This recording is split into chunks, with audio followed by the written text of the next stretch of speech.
नमस्कार, जय हिंद, वंदे मातरम। दोस्तों आप सभी का बहुत बहुत स्वागत है आपके अपने YouTube परिवार राजस्थान क्लासेस पर।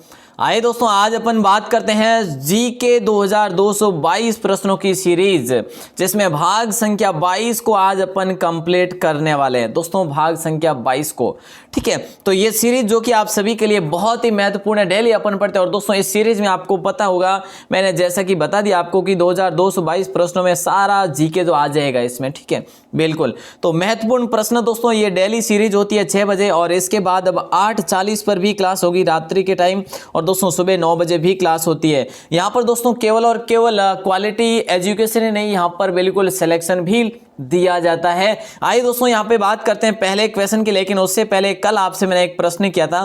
प्रश्न ये था, किस क्षेत्र का प्राचीन नाम किर्ण नाम से था। दोस्तों देखिए, किर्ण जो नाम था ना, ये कौन से क्षेत्र का प्राचीन नाम था। देखिए दोस्तों, आप सभी को पता होगा कि यहाँ से बी ऑप्शन को अपन लॉक करेंगे। यहाँ पे देखिए, इसको मेदपाड़ के नाम से भी जाना जाता था, इसको शिवी के नाम से भी जाना जाता था, ठीक है। लेकिन इससे भी पहले प्राचीन काल में से किर्ण नाम से जाना जाता था। और दोस्तों अगर आप इच्छुक हैं तो लास्ट तक बने रहना, ऐसा ही क्वेश्चन आज आपको लास्ट में और देखने को मिलेगा। बहुत ही शानदार प्रश्न होगा। और उसके बीच में आज के जो क्वेश्चन होने वाले हैं ना, आज के क्वेश्चन बिल्कुल साहब बहुत सारे क्वेश्चन नए होने वाले, 30 में से 25 क्वेश्चन नए होंगे। आप इस क्लास को देखेंगे तभी पता चलेगा। एपिग्राफी किसके अध्ययन को कहा जाता है मेरे दोस्तों, ये आप सभी को बताना है। मोस्ट इंपोर्टेंट क्वेश्चन है दोस्तों, एपिग्राफी जो है, एपिग्राफी किसके अध्ययन को कहा जाता है। ऐसा क्वेश्चन किया जा रहा है, सभी का राइट आज आ रहा है कि भाई इसमें जो है अभिलेखों के अध्ययन को कहा जाता है। दोस्तों जिनका भी आंसर ए आ रहा है उन सभी का सही होगा। एपिग्राफी जो है किसके अध्ययन को, अभिलेखों के अध्ययन को कहा जाता है, ठीक है। अब अगर बात करें कि भारत में सबसे प्राचीन जो अभिलेख है, सबसे प्राचीन अभिलेख किसके है, तो दोस्तों मौर्य सम्राट अशोक है। मौर्य सम्राट अशोक के हैं। किसके हैं साहब, मौर्य सम्राट अशोक के हैं। बहुत ही अच्छा क्वेश्चन है, इसको आप सभी लॉक कर देंगे। अगला प्रश्न आपके साथ दे रहा हूं मैं दोस्तों, राजस्थान का सबसे प्राचीन शिलालेख कौन सा है। ध्यान रखना, शिलालेख की अगर बात आ जाए तो दोस्तों बर्ली का शिलालेख है, ठीक है। बहुत अच्छा क्वेश्चन है दोस्तों, जो कि आपको कल रात को ही क्लियर करवा चुका हूं। नेक्स्ट क्वेश्चन है, इनमें से भूप सिंह नाम था, इनमें से भूप सिंह किसका नाम था, जो कि दोस्तों इनका ये वास्तविक नाम था, ठीक है। इनमें से भूप सिंह जो नाम था वो हरिभाऊ उपाध्याय का था, या फिर कन्हैयालाल सेठिया, या राम नारायण चौधरी, या इनमें से कोई नहीं। अगर बात करें तो दोस्तों भूप सिंह इनमें से कोई नहीं हो जाएगा। राइट आंसर डी ऑप्शन को लॉक किया जाएगा। बोले सर फिर किसका नाम है, तो दोस्तों देखिए विजय सिंह पथिक का नाम है भूप सिंह, ठीक है। क्या हो जाएगा, विजय सिंह पथिक का नाम क्या था, भूप सिंह था दोस्तों। और अगर हम बात करें, इन्हें एक और नाम से भी जानते हैं मेरे दोस्तों, ये स्वतंत्रता सेनानी होने के नाते इन्हें अपन राष्ट्रीय पथिक के नाम से भी जानते हैं। क्या, राष्ट्रीय पथिक के नाम से भी जानते हैं दोस्तों। अगर हम बात करें तो बहुत ही अच्छा क्वेश्चन है, इनके बारे में जानकारी रखनी है आपको, ठीक है। चलो साहब, 653 नंबर क्वेश्चन क्या है, मुसलमान संत अब्दुल्ला पीर का मकबरा। दोस्तों ये क्वेश्चन मैं आपको करा भी चुका हूं। और अगर बात कहे कि भाई ये कौन से एग्जाम में पूछा गया सर, तो दोस्तों ये पटवार एग्जाम में पूछा गया है, पटवार एग्जाम 2011 में, ठीक है। तो इंपॉर्टेंट क्वेश्चन दोस्तों, जैसा कि मैं आपको बता दूं, जो भी अपना कोई भी एक टॉपिक उठा के देख लीजिएगा, जिस टॉपिक को दोस्तों अपने लिया ना, उस टॉपिक को ऐसे क्लियर कर रहे हैं कि वहां से ही क्वेश्चन बने हुए, जो भी आज तक के क्वेश्चन बने हुए ना, वो मैं देखता हूँ कभी कभी किसी बुक में, तो उसमें दोस्तों वही क्वेश्चन बने हुए हैं कि भाई ये प्रश्न अपने ही टॉपिक से इस प्रकार से ही बने हुए। तो देखिए, मुसलमान संत अब्दुल्ला पीर का जो मकबरा है ना, ये दोस्तों भगवानपुरा में, ए ऑप्शन को लॉक कीजिएगा। बोले सर ये भगवानपुरा कहाँ पर है, तो ध्यान रखिएगा दोस्तों, भगवानपुरा जो है ना बांसवाड़ा में। दोस्तों कहां पर है, बांसवाड़ा। अगर जिला दे दिया होता तो आप कर लेंगे, मुझे पता है कर लेते, लेकिन यहाँ पर अगर स्थान दे दिया तो स्थान को भी इस प्रकार भी हमें क्लियर करना जरूरी है। मैं जानता हूं कि आप कितना नॉलेज रखते हैं, लेकिन आपको नॉलेज हर फील्ड का रखना पड़ेगा, इर्द गिर्द घूमने वाले हर प्रश्न का रखना पड़ेगा। नेक्स्ट क्वेश्चन है, महात्मा गांधी ने दोहरी डायरशाही की संज्ञा किसे दी थी। महात्मा गांधी ने किसे जो है दोहरी डायरशाही की संज्ञा दी थी। जाट किसान आंदोलन को, मेयो किसान आंदोलन को, निमूचना हत्याकांड को, या फिर इनमें से कोई नहीं। मेरे दोस्तों बहुत अच्छा क्वेश्चन है, लॉक करेंगे निमूचना हत्याकांड को, सी ऑप्शन को लॉक किया जाएगा। क्योंकि देखिए 14 मई 1925 के दिन यहाँ पर एक नरसंहार हुआ, ठीक है, और जिसे अपन भारत का दूसरा जलियांवाला बाग कांड कहते हैं। ये इसे क्या कहते हैं दोस्तों, भारत का दूसरा जलियांवाला बाग हत्याकांड कहते हैं। लेकिन इन्होंने क्या कहा था, महात्मा गांधी ने बताया था कि ये तो जो है जलियांवाला बाग कांड से भी विभत्स बताया था, ठीक है, महात्मा गांधी ने। और उन्होंने कहा था कि ये दोहरी डायरसाई की उन्होंने संज्ञा दी थी इन्होंने, ठीक है। तो निमोचना कांड हो जाएगा राइट आंसर। अच्छा क्वेश्चन था, मैंने आपको बता भी दिया। चलो साहब अगला प्रश्न आता है। अगला क्वेश्चन इस प्रकार से है कि निम्न में से मेव किसान आंदोलन किसके नेतृत्व में प्रारंभ हुआ। देखिए दोस्तों प्रश्न क्या पूछा जा रहा है, निम्न में से मेव किसान आंदोलन किसके नेतृत्व में प्रारंभ हुआ था। जैसा कि यहाँ पर पंडित नैनूराम शर्मा, देखिए दोस्तों पंडित नैनूराम शर्मा तो हाड़ौती से संबंधित थे, ठीक है, कहाँ से, हाड़ौती से। मोहम्मद अली दोस्तों हो जाएगा right, B option right answer हो जाएगा, बिल्कुल सिंपल सी बात है। अगर दोनों में ही है, देखिए दोनों में ही है जो आपको लग रहा है कन्फ्यूजन, तो बी ऑप्शन को लॉक करेंगे, ठीक है। तो देखिए डॉक्टर मोहम्मद अली, ठीक है। देखिए दोस्तों 1932 में ये मेव जाति का जो है ना मेव किसान आंदोलन जो है शुरू हुआ था। अब कहेंगे सर ये कब तक चला, तो देखिए दोस्तों 1932 से 1934 तक चला था। कब से कब तक, 1932 से 34 तक। अच्छा एक और चीज़ ध्यान रखना कि ये जो डॉक्टर मोहन अली जो थे ना, इनके साथ ही और थे, एक तो थे गुड़गांव के यासीन खान, गुड़गांव के यासीन खान थे, और एक अंबाला के गुलाम भीख थे, गुलाम भीख नाम से थे। तो दोस्तों बहुत ही अच्छा क्वेश्चन है, इसको भी आप अच्छे से ध्यान रखेंगे। नेक्स्ट क्वेश्चन जो कि आपकी स्क्रीन पे मैं दे चुका हूँ, राइट आंसर बताइएगा। देखिए दोस्तों शेखावाटी में ग्राम कठरातल में, देखिए एक बार ध्यानपूर्वक देख लेना इस क्वेश्चन को, बहुत अच्छा क्वेश्चन है ना। शेखावाटी में ग्राम कठराथल में अप्रैल 1934 में किसके नेतृत्व में हजारों जाट महिलाओं ने किसान आंदोलन में भाग लिया था। आप कहेंगे सर कितने हजार, तो दोस्तों मैं आपको बता दूं 10,000 महिलाओं ने भाग लिया था। इसमें का मतलब कि कोई 10,000 कहने में कोई मतलब अतिशयोक्ति नहीं होगी, क्योंकि यहाँ पर 10,000 महिलाओं ने भाग भी लिया था। ये कहाँ पर दोस्तों, कटराथल में, ठीक है, शेखावाटी क्षेत्र के कटराथल में। अब आप कहेंगे सर कौन से दिन, तो देखिए दोस्तों 25 अप्रैल को दोस्तों महिलाओं का गुस्सा फूटा, और किसके विरुद्ध, ठाकुर, ठीक है, ठाकुर के विरुद्ध महिलाओं का गुस्सा फूटा, क्योंकि ठाकुर ने दुर्व्यवहार किया था महिलाओं के साथ, ठीक है। तो दोस्तों बहुत अच्छा क्वेश्चन है, राइट आंसर अब मैंने बताया नहीं अभी तक, क्या किशोरी देवी हो जाएगा राइट आंसर, बी ऑप्शन, ठीक है। बी ऑप्शन को आप सभी लॉक करिएगा। अब अपन आगे बढ़ेंगे, और इनके साथ और भी थे दोस्तों, जैसे भगवती देवी थी, ठीक है। तो इनके साथ और भी काफ़ी महिलाएं थी, वो भी अपन आगे बढ़ेंगे और अगले प्रश्नों में देखेंगे इस प्रकार का क्वेश्चन। नेक्स्ट क्वेश्चन है, वागड़ सेवा मंदिर की स्थापना कहां पर की गई। देखिए दोस्तों वागड़ सेवा मंदिर की स्थापना कहां पर की गई, 1935 में की गई साहब। कहां पर की गई ये चीज अगर पूछा जाए, उदयपुर में, डूंगरपुर में, मातृकुंडिया में या फिर नीमड़ा में, दोस्तों आपसे पूछा जाएगा कि भाई किसके द्वारा की गई, सीधी सी बात तो ये पूछा जाएगा, तो आप कर लेना कि भाई भोगीलाल पांड्या, और इनके साथ और कौन थे मेरे दोस्तों, इनके साथ और श्री गौरी शंकर उपाध्याय थे, गौरी शंकर उपाध्याय थे। तो दोस्तों देखिए यहाँ पर जो है राइट आंसर आपका क्या हो जाएगा, यहाँ पर राइट आंसर आप सभी का हो जाएगा बी ऑप्शन, उदयपुर, डूंगरपुर, ठीक है। तो देखिए भोगीलाल पांड्या और गौरीशंकर उपाध्याय ने मिलकर वागड़ सेवा मंदिर की स्थापना की, डूंगरपुर में की। अच्छा दोस्तों एक चीज मैंने आपको और कल बताई थी कि सेवाश्रम की स्थापना किसने की थी, गौरीशंकर उपाध्याय ने की थी। और दोस्तों इन्हीं गौरीशंकर उपाध्याय ने सेवक नाम से एक पत्रिका निकाली थी दोस्तों, क्या नाम से, सेवक नाम से हस्तलिखित पत्रिका थी जो कि निकाली गई थी। तो दोस्तों इस प्रकार की जीके जो है आपको क्लियर करनी पड़ेगी, ठीक है साहब। आगे बढ़ते हैं और अगला प्रश्न आता है, चित्तौड़ से सिरोही, दांता, पालनपुर, ईडर, विजयनगर तक पहुंचने वाला आंदोलन कौन सा था। देखिए दोस्तों शुरुआत हुई थी चित्तौड़गढ़ से, और सिरोही है, दांता है, जैसे पालनपुर, ईडर तक है जो, देखिए विजयनगर तक पहुंचने वाला आंदोलन जो था ना, इनमें से वो आंदोलन कौन सा था मेरे दोस्तों, ये आप सभी को बताना है। और हर एक भाई हर बहन अपने आप को बिल्कुल जो है कमज़ोर बिल्कुल कतई फील नहीं करेंगे, क्योंकि देखिए दोस्तों अगर हमारे साथ जुड़े हैं तो मेरे साथ जितने भी भाई बहन लाइव आएंगे, 100 आए चाहे जो है 100 आए, चाहे जो है 50 आए, चाहे 1000 आए, मैं उसी तरीके से पढ़ाने वाला हूं दोस्तों, ठीक है। बहुत बढ़िया।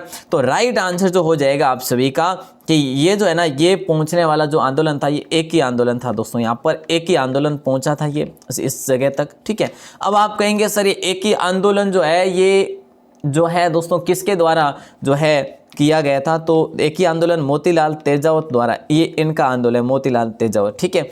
और 1922 के दशक में दोस्तों ये है ना, ये जो है बिल्कुल अपने चरम सीमा पर जो है पहुंच चुका था, विशाल हो गया था काफी। नेक्स्ट क्वेश्चन है फतेह कुमारी व्यास किससे संबंधित है। देखिए दोस्तों यहाँ पर बैक टू बैक जो है आपके नए क्वेश्चन आएंगे आज की क्लास में। फतेह कुमारी व्यास किससे संबंधित है, अब से जान लीजिए कि क्वेश्चन बड़े शानदार आने वाले हैं। तो देखिए दोस्तों फतेह कुमारी व्यास जो है लोक संगीत से संबंधित है, बिल्कुल ए ऑप्शन आप सभी लॉक कीजिएगा। अगर हम बात करें 1948 में इन्होंने जोधपुर रियासत की रेडियो पर जोधपुर रियासत की रेडियो पर इन्होंने पहला अपनी जो है प्रस्तुति दी, परफॉर्मेंस दी थी, पहली प्रस्तुति अपने लोक संगीत की। ठीक है, अब आप कहेंगे सर इन्हें कुछ अवार्ड वगैरह मिला हुआ है क्या। तो देखिए दोस्तों 1999 2000 के बीच में जो है देखिए ये इस नाम से जो है इन्हें अकादमी पुरस्कार दिया गया। क्या अकादमी अवार्ड या फिर सम्मान दिया गया। तो ये चीज़ भी आप सभी ध्यान रखिएगा, बहुत अच्छा क्वेश्चन है। फतेह कुमारी व्यास लोक संगीत से संबंधित है। ओके साहब आगे बढ़े।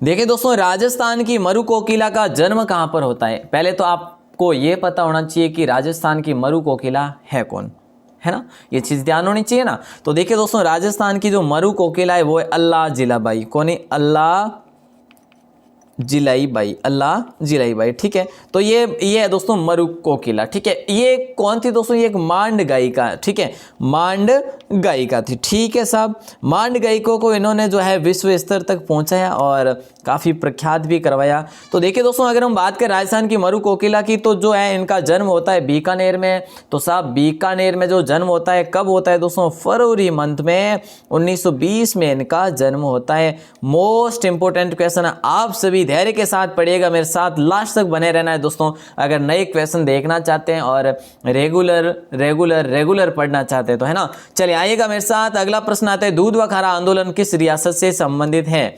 और मैं दोस्तों देख रहा हूं पिछले 2-3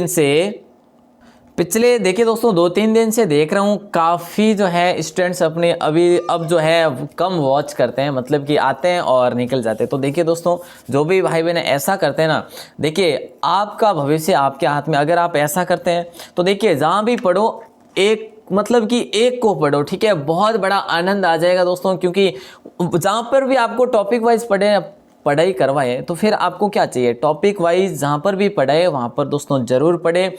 अगर टॉपिक वाइज नहीं पढ़ा रहे हैं कहीं पे या फिर किसी भी प्रकार की ऐसे ही है तो दोस्तों मैं आपको बता दूं, आप अभी से भी पढ़ाई अभी तक आपने स्टार्ट नहीं किया ना तो कर लेना। ठीक है, वो भी टॉपिक वाइज, ऐसे आपको कोई पता नहीं चलेगा क्योंकि समय निकल जाएगा, एग्जाम जो है नज़दीक आ जाएंगे। चलिए, तो दूध व खारा आंदोलन किस रियासत से संबंधित है, जैसा कि ऑप्शन आप सभी का हो जाएगा सर बीकानेर से संबंधित। ओके साहब, बी ऑप्शन सभी का राइट आंसर हो जाएगा। दोस्तों ये हनुमान सिंह चौधरी के नेतृत्व में ये जो हुआ था। ठीक है, और इनके साथ ही और भी थे जिनका नाम था कृष्ण लाल गुट्टड़ थे इनके साथ, और राम नारायण जी भी इनके साथ थे। चलिए साहब आगे बढ़ते हैं और अगला प्रश्न आता है 10 नामी अखाड़ा के गुरु राजगिरी से किसने दीक्षा ली थी। देखिए दोस्तों यहाँ पर यह प्रश्न क्या पूछा जा रहा है कि 10 नामी अखाड़ा के गुरु राजगिरी से इनमें से किसने जो है दीक्षा ली थी, मोतीलाल तेजावत ने या गुरु गोविंद गिरी ने या भोगीलाल पांड्या ने या इनमें से कोई नहीं। लॉक कीजिएगा मेरे दोस्तों बी ऑप्शन को, गुरु गोविंद गिरी। ठीक है, गुरु गोविंद गिरी हो जाएगा राइट आंसर। ओके साहब, अब देखिए दोस्तों इन्होंने संत सभा की स्थापना की, आप सभी को पता है। ठीक है, लेकिन इसके बारे में अपन आगे बात करेंगे। दोस्तों सबसे पहले इनका आपको पता होना चाहिए कि इनका जन्म जो है कहाँ पर होता है। तो दोस्तों डूंगरपुर के बांसिया गाँव में इनका जन्म होता है। कहाँ पर, बांसिया गाँव में इनका जन्म होता है। और कब होता है दोस्तों, 20 दिसंबर